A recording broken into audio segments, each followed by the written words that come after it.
nós estamos no nosso episódio especial sobre o que, Bruno? As Olimpíadas. Isso aproveitando o embalo que este ano é ano de Jogos Olímpicos, a gente já deve estar na metade, né? Dos jogos que estão acontecendo. Tá meio, digamos assim... Atípico. O ano tá atípico, as Olimpíadas também são atípicas, tá tendo muito menos propagação dos jogos do que a gente costumava ver antigamente, mas mesmo assim tem uma relevância muito importante para a civilização ocidental, não é mesmo, Bruno? E exatamente, é o episódio que nós comentamos no podcast passado, que seria o episódio especial Olimpíadas. E vocês verão que tem tudo a ver com o nosso podcast de Homero. Não é isso aí, Paula? Exatamente. Então, o que acontece? A origem dos Jogos Olímpicos era um dos 4 eventos esportivos que aconteciam na Grécia a cada 4 anos, que eram os jogos conhecidos, os 4 grandes jogos conhecidos como pan-helênicos, que eram olímpicos, nemeus, estímicos e píticos. Olha só, e interessante, olímpicos... Paula, te cortando, mas é por isso então que nós temos apenas os olímpicos atualmente? Exatamente, porque como era a cada ano era em uma cidade diferente, então o que acontecia em Olímpia, que era o mais velho e o mais importante dos eventos, acabou tomando a principal importância e dimensão cultural no contexto que nós vivemos hoje em dia, né? Então, era um em Olímpia, um em Nemeu, um estímico e outro pítico. Então, nós ficamos apenas com um da cidade de Olímpia. Então, como era um a cada ano, né? 4 cidades, 4 anos. Como ficamos só com o Olímpico, ou com Olímpia, que é a cidade de Olímpia, ficamos apenas com um. É isso aí? E é muito curioso porque a gente acha que os jogos talvez tivessem se desenvolvido, sei lá, depois de Cristo, ou só realmente...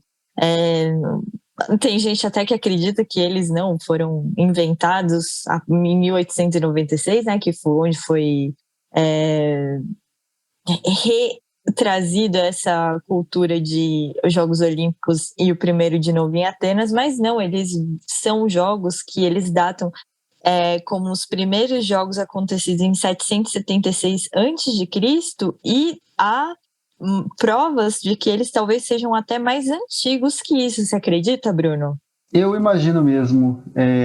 Inclusive falam que foi Hércules, né? Para os latinos, ou Hércules, para os gregos não bárbaros, que começou essa história como um dos seus 12 labores. É isso mesmo, né? Exatamente, eu ia comentar isso, que um dos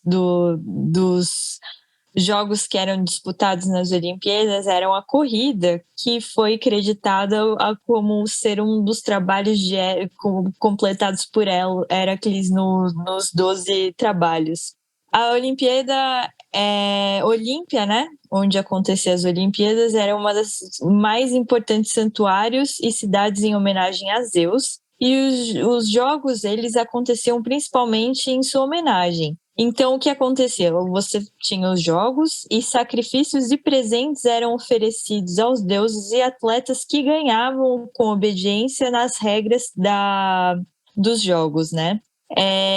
Os jogos eram anunciados que ocorreriam através de cidades por viajantes, né? Por pessoas que iam fazer escambos de cidades entre as cidades gregas. Elas acabavam anunciando também que vai acontecer em tal ano as Olimpíadas, não em ano assim, né, do jeito que a gente conhece hoje em dia, mas eles conseguiam organizar isso através de pessoas que viajavam e falavam: daqui 3 semanas acontecerão os Jogos Olímpicos em Olímpia, e todo mundo ia para lá curtir, e era a parte onde as hostilidades elas ficavam ali como presentes, né? Porque cada cidade trazia os seus melhores atletas e tudo mais.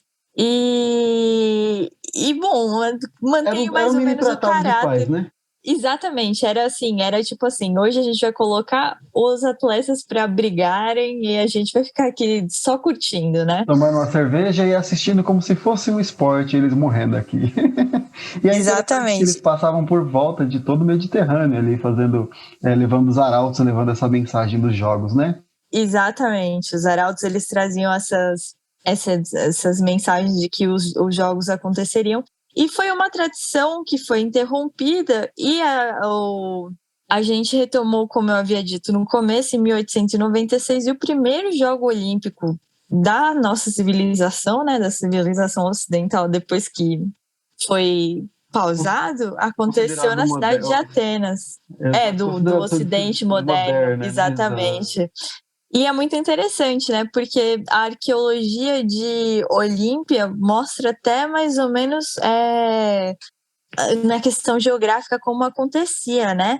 A gente tinha o rio Alfeios, né, ao sul dos santuários, onde bom, ali tinha o rio, os principais rios eram Cladeios, a oeste da cidade, onde tem a parte de um ginásio que é destruído, o rio Alfeios a sul da cidade, onde tinha o santuário e onde se localizava o hipódromo, ou seja, onde aconteciam as corridas de cavalos, e também era uma cidade que tinha tempestades fortes e terremotos. E aí é E interessante, né, Paula, que ela ficava perto do Peloponeso, da famosa guerra, e perto de Corinto também. exatamente. E aí, em 1766, um famoso arqueólogo inglês, o Richard Chandler, ele redescobriu a cidade e também notou que tinham essas coisas meio assim, né? Começou a observar essas diferenças nessa cidade de Olímpia. O governo alemão que realmente financiou o escavamento da cidade em 1875 e descobriu realmente o que acontecia lá. E hoje tem alguns museus na Alemanha que guardam os fatos arqueológicos, realmente os pedaços de Os fatos, né? Os fatos colunas, históricos exatos, ali, as colunas históricas, destruídas, os exato, crânios rachados, exatamente, as vigas atingidas e todas essas questões aí. exatamente. E alguns eventos que aconteciam lá, você tem ideia de quais eram os eventos esportivos que aconteciam nas Olimpíadas, Bruno? Olha, como um leitor eu poderia dizer que eu já sou um assíduo leitor, porque eu já li pelo menos uns 15 livros da história grega antiga. Então você já tá craque, você sabe quais são. Sei alguns, sei alguns. Alguns, inclusive, nós temos até hoje. Nós vemos nas televisões, né? Nós assistimos nos canais atuais aí, por exemplo, o boxe atual, que começou lá como pugilato. Exatamente. A própria corrida, né? Nós temos aqui o africano, que eu não lembro o nome, recordista mundial. E nós também tínhamos, era uma das corridas que eles realizavam também, era um dos esportes, né? Um dos eventos que eles realizavam. Também, sabe o que tinha? Tinha a auriga, né? Ou as corridas com aqueles carros que tinham vigas laterais. A gente vê bastante naqueles filmes filmes da antiguidade ali, principalmente da antiguidade egípcia e etc., deles disputando esses jogos, e nós vimos que eram muito violentos. Este pugilato, inclusive, ocorriam muitas mortes, sabia disso aí, Paula? Não, eu não sabia. Mas você sabe que um dos meus favoritos você não mencionou, Qual e que você é? vai achar curioso isso. O lançamento de disco. Ah, verdade. Eu adoro ficar vendo o pessoal lançar disco. Inclusive, era o que os amigos de Aquiles estavam fazendo enquanto ele estava lá de pernas pro ar no barco, todo encolerizado. Exato. Estavam lá Eu lançando tava discos. treinando para as Olimpíadas. Não, brincadeira. Então, vou falar mais um pouquinho aqui. Tinha os eventos equinos, né? Que hoje em dia a gente vê aí no hipódromos. que eram, na verdade, o pessoal, como você já mencionou, com as carrocinhas lá e até mesmo na disputa dos cavalos. Os aurigas. Auriga. E também nós tínhamos os esportes de combates, que eram os de pugilatos, que deram origem ao boxe atual e demais esportes relacionados. Wrestling também, que eu nunca lembro o nome em português. Que é uma luta especificamente grega essa aí, né? Exato. Mas você lembra o nome? Você lembra o nome em português? Porque eu realmente não lembro. Olha, acho que até em português a gente chama de wrestling mesmo. É uma outra coisa, mas todo mundo vai entender. Aí nós temos os eventos de corrida, que eram numa distância de 600 pés olímpicos, que dá mais ou menos 200 metros. E lembrei o nome. Será que o Usain Bolt ganharia naquela época? Eu acho que ganharia. Ele, cara, é muito bom. E tem todo o aparato atual, né, de só fazer isso a vida inteira. Exatamente. E nós tínhamos também, sabe o que é bem interessante? Que nós, brasileiros, ganhamos muitas medalhas. Qual que é, Paula? Qual? Não, é o futebol. Futebol, não. O futebol eu sabia que não era, eu só queria falar só pela zoeira. Só pela zoeira. Eu me antecipei a sua zoeira. Mas era o que nós temos o nosso famoso Robert Hart, que eram os jogos com os barcos, né, ou com as velas. Eles pegavam os barcos e faziam uma distância, né?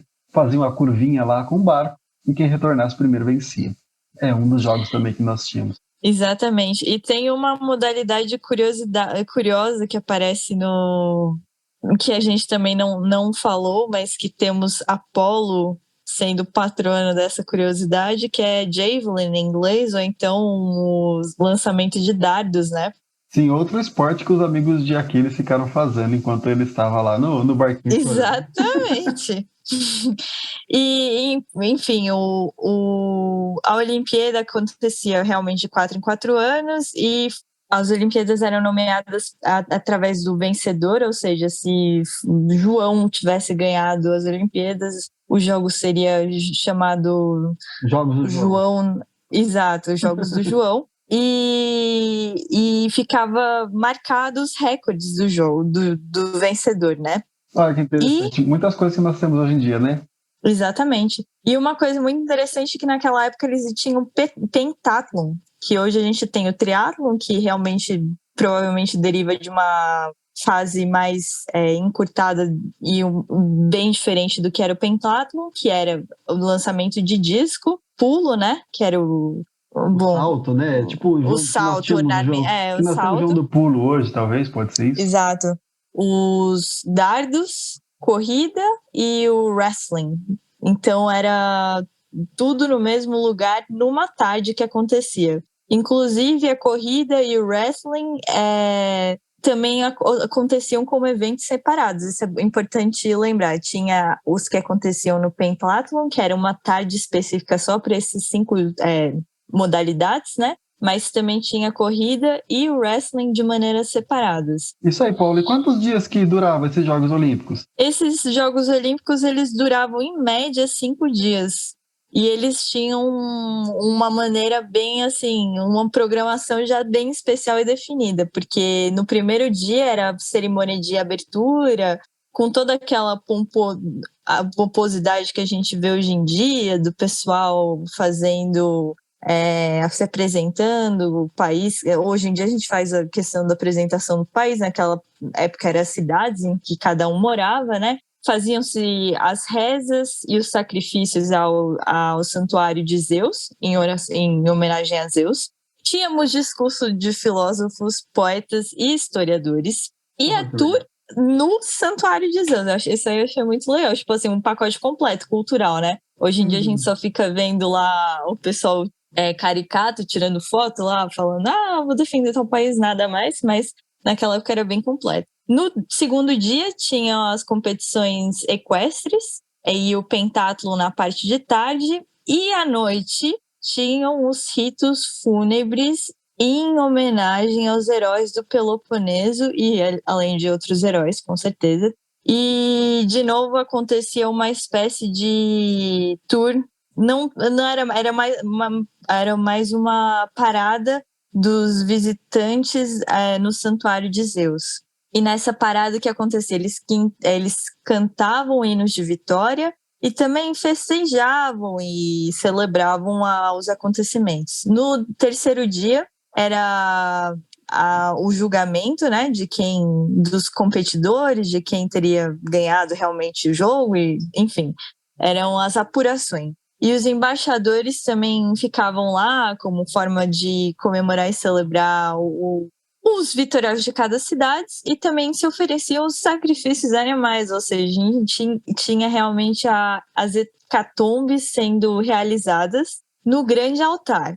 Os deuses na sempre tarde sendo lembrados, né? Exatamente, sempre sendo lembrados. E na final desse dia a gente tinha os jogos de corrida, né? As pessoas se preparavam para as corridas que tinham só 200 metros, lembrando aí. Não eram tão exaustivos como a gente vê hoje, acredito eu. E no final da tarde tinha um banquete público. No quarto dia eram os eventos de wrestling e boxe. E no quinto dia, para terminar, era a procissão dos vitoriosos no Templo de Zeus. Olha só que legal. E aí acabava as Olimpíadas. Bem diferente da programação que a gente vê hoje em dia, não é mesmo, Bruno? E bem menos dias também, né? E é interessante bem menos. A parte 5, então, os vitoriosos, eles faziam procissão lá no Templo de Zeus, né? Então me diz um pouquinho, o que os vitoriosos tinham além disso, né? Eles tinham prêmios, riquezas, o que eles poderiam ganhar nesses contextos atléticos aí? Então, é muito interessante o que você falou, porque eles poderiam ganhar prêmios valiosos e, além disso, eles eram permitidos de colocar a estátua deles mesmos dentro dos santuários de Zeus, né, para comemorar a vitória deles. Então, assim, isso é muita coisa, né? Muita honra, hein? Pra gente, não é verdade? Hoje a gente pensa assim, isso aí não é nada. Não, era muita coisa, gente. E muitas dessas estátuas ainda estão, assim, intactas, não, né? Vou falar intactas, da sensação de que elas estão ilibadas, não, gente, mas que elas têm vestígios delas, né? Então, a gente ainda vê nos descobrimentos arqueológicos aí o Joãozinho e a Mariazinha vitorioso. Exatamente. Provavelmente naquela época a Mariazinha não participava, ela não faria como a Marta está fazendo atualmente. Culpando os outros porque perdeu, mas enfim. Mas é bem interessante isso, porque nós vemos que fazer um busto, ainda mais no Templo de Zeus, no mais famoso Templo de Zeus daquela história, que é o Templo de Olímpia, você imagina a honra que essa pessoa não tinha, que ela não ficava. Então, era mais ou menos o que todo grego buscava, né? A imortalidade através dos seus feitos. É bem incrível, hein? Esse prêmio era bom, hein, Paula? Não, eu acho que era realmente de sentir que você chegou no ápice do ápice da sua vida. É exatamente o que os atuais atletas olímpicos parecem não ter ideia, né, de que isso é uma grande honra. Eles não devem nem ter ideia do que seja honra atualmente. Nós vimos aí algumas desistências, e essas desistências sendo endeusadas, diríamos assim. Obviamente, nós não criticamos. Cada pessoa sabe o seu limite. Mas realmente... Cada pessoa sabe o seu limite, né? E essas pessoas que desistem, não tem problema nenhum. Apenas não devem ser endeusadas como sendo uma grande vitoriosa, o que não é uma verdade. Né, Paulo? Exatamente. Mas agora... Você quer mencionar mais alguma coisa sobre essas vitórias?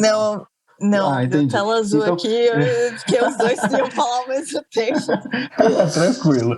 Então, já que acho que a gente não, né? Você já mencionou bastante sobre a história, quais eram os eventos, a programação, a arqueologia. Será que houve alguma absorção cultural assim dos gregos? A gente vê, né? Como nós estamos atualmente tendo Jogos Olímpicos, com certeza teve.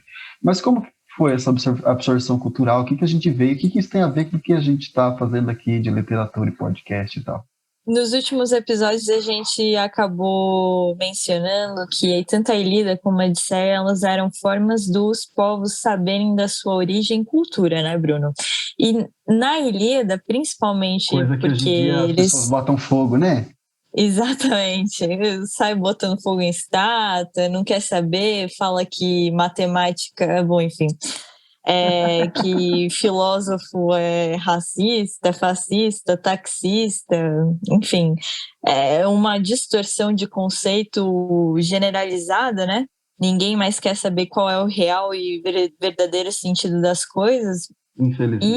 Infelizmente, mas a gente vê que tanto na Ilíada, quanto na Odisseia, quanto na Eneida, as pessoas não eram assim, elas tinham curiosidade para saber o seu passado, a sua origem. Nossa, meu gato entrou na minha sala agora, vai fazer barulho com a bolinha dele, mas não, ele está competindo para as Olimpíadas gatísticas dele.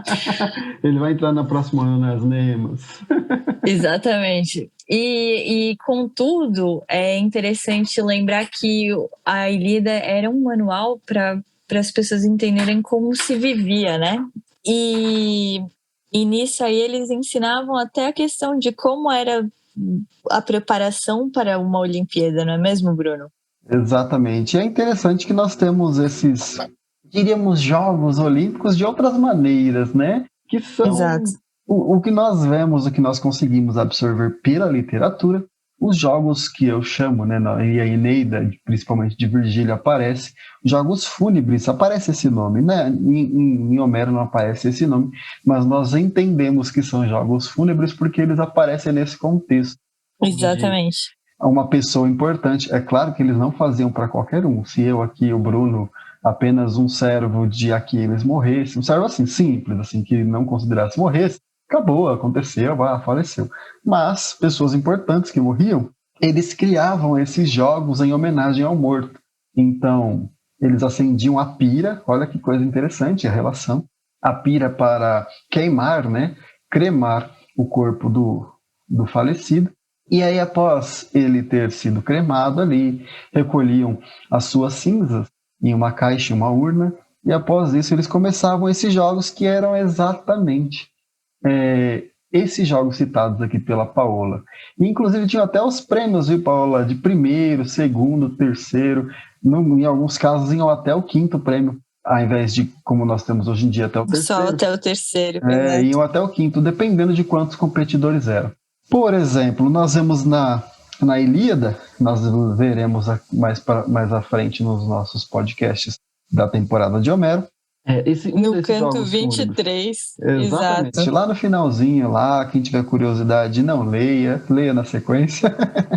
Mas aí nós vamos ver, por exemplo, as próprias aurigas que nós mencionamos aqui como um dos jogos. E lá ele tem até o quinto prêmio lá, porque são 5 competidores. E engraçado que mulheres eram oferecidas como prêmios também, né, Paula? Exatamente, é uma parte curiosa que a gente já tinha discutido antes, que a mulher é sempre tida como prêmio de guerra, ou como prêmio de batalha, ou de luta, ou de jogos também. Jogos também. Mulher era realmente um objeto, praticamente. Mas é interessante que lá quando menciona que ela seria dada como prêmio, não fala que ela tinha uma bela cintura, ela tinha um belo rosto, não. Diz que ela dava prêmio porque ela era conhecedora de lavores. Ela entendia bem dos afazeres, né? Então não deu ela para ser uma escrava sexual, mas sim para ser uma serva realmente. Exato. E aí tínhamos também, né? Nós temos também na Ilíada e Homero o pugilato, que você mencionou, que é o atual boxe. E eu posso dar um spoiler de quem participou desse daqui? Lógico, por favor. É muito interessante. Peraí. Alerta de spoiler. Esse daqui é interessantíssimo, porque os 2 participantes foram Ajax Telamone, ou seja, o super Ajax, o gigante, mais fraco apenas que Aquiles, e Ulisses de Milardis. E como eu disse, a maioria, na verdade, como diz Virgílio, morriam nesses esportes, de pugilato principalmente. E esses 2, obviamente, como todo bom grego da era heróica, conforme Hesíodo, não aceita nada menos do que a vitória. Tanto é que nós vemos, por exemplo, nos aurigas ali, eles brigando porque um trapaceou, entre aspas, o outro e ficou na frente, e etc. Aqui no pugilato é a mesma coisa, só que só tem 2. Então, assim, você pode estar desmaiando, você não vai parar a briga. Você prefere morrer, e é por isso que muitos morriam. E aqui, no caso, entre Ajax e Ulisses, só não acabou em morte porque Aquiles foi piedoso, falou, não, chega gente, isso aqui não vai acabar bem, fiquem os dois com prêmios iguais, nenhum dos dois vai ficar com um prêmio menor que o outro, eu vou dar um prêmio igual para os dois, e assim ficar todo mundo feliz e ninguém morre. Você vê que coisa incrível? Era um joguinho bem perigoso, bem diferente do que nós temos hoje, que temos regrinhas de pontos, graças a Deus, né? Então Aquiles, né, como viu que ia acabar mal aquilo ali, ia acabar em morte, como já citado aqui, que ocorria muitas vezes, ele decide dar um prêmio igual para cada um, dar o seu prêmio de maneira igualitária, tanto para Jaques Telamônio, o feroz, e Ulisses, o Ulisses inteligentíssimo de mil ardis, para que não ocorra o mesmo que já ocorreu com vários, né, como nós dissemos. Era muito importante a honra aos gregos, então ficar em segundo lugar não era de maneira nenhuma uma opção. Então, Paula, saindo agora dessa parte dos gregos, e como nós dissemos que também Virgílio cita isso, o que você tem a dizer sobre esses jogos? Eles continuaram em Roma? Como que foi? Então, a gente sabe que Roma sempre acabou sendo uma cópia, né, do que acontecia no Império Grego. Exato. E em Roma, os jogos eles se tornaram muito mais numerosos, sabia, Bruno? Não, eu não sabia não. Então a gente tinha, os romanos foram bem mais longe com práticas militaristas, jogos práticos e utilitaristas, ciús e milites, e também uma forma de assegurar a boa colheita e fazer, sobretudo, meio que uma espécie de homenagem aos deuses quitônicos, né?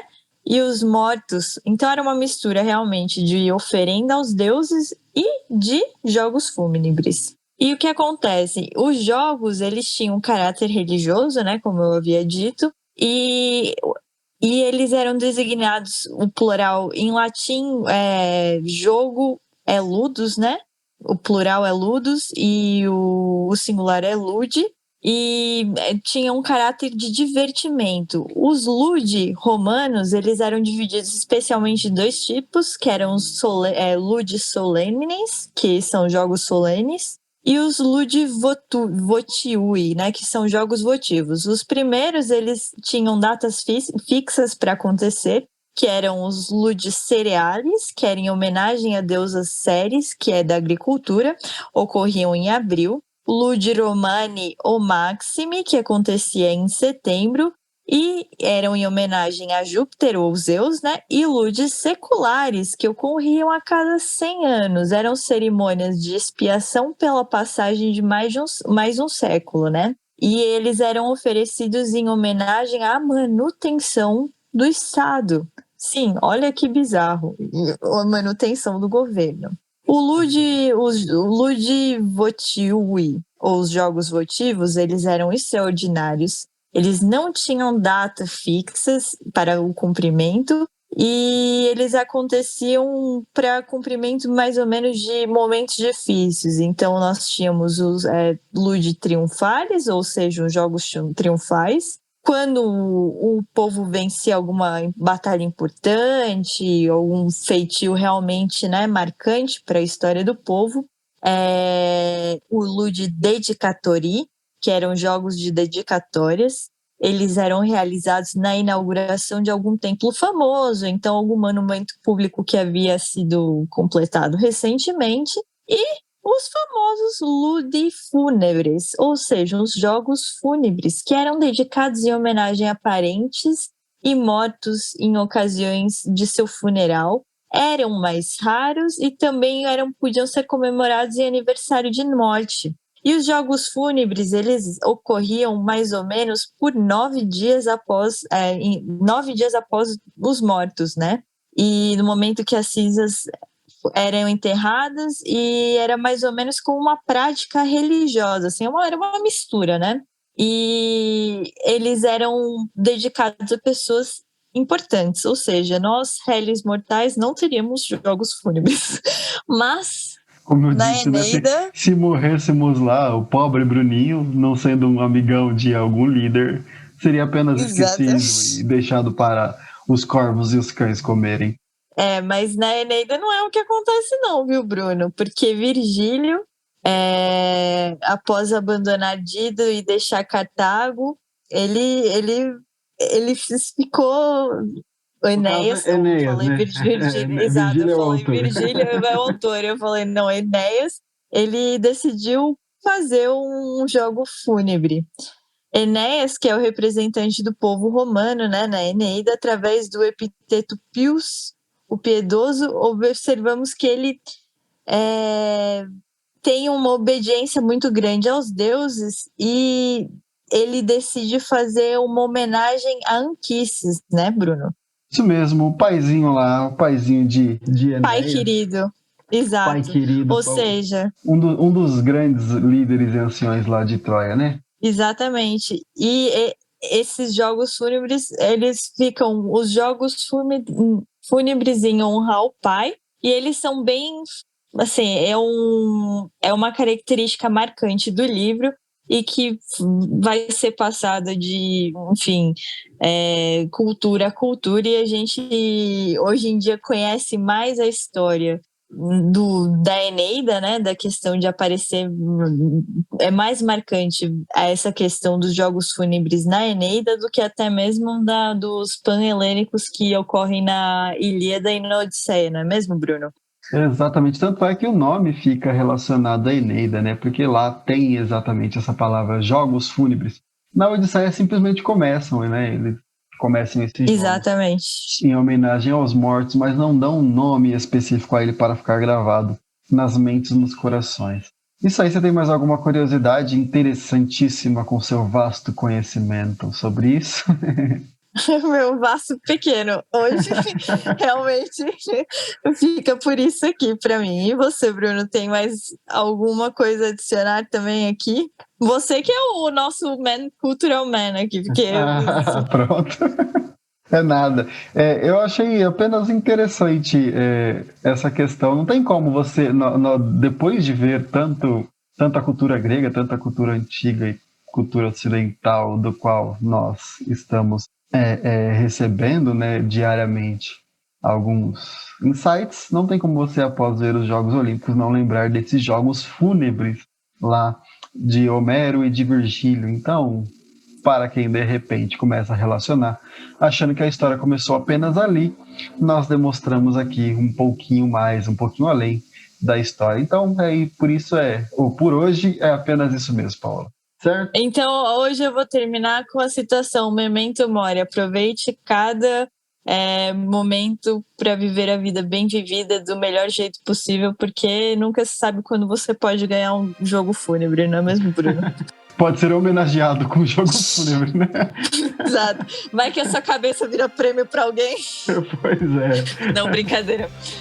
Mas por hoje é só, gente. Isso aí, pessoal. Então hoje foi nosso episódio especial Olimpíadas. Então curte aí, dê o like, comente aí se você já sabia alguma coisa, se tem alguma coisa a mais que nós não comentamos aqui. E até a próxima.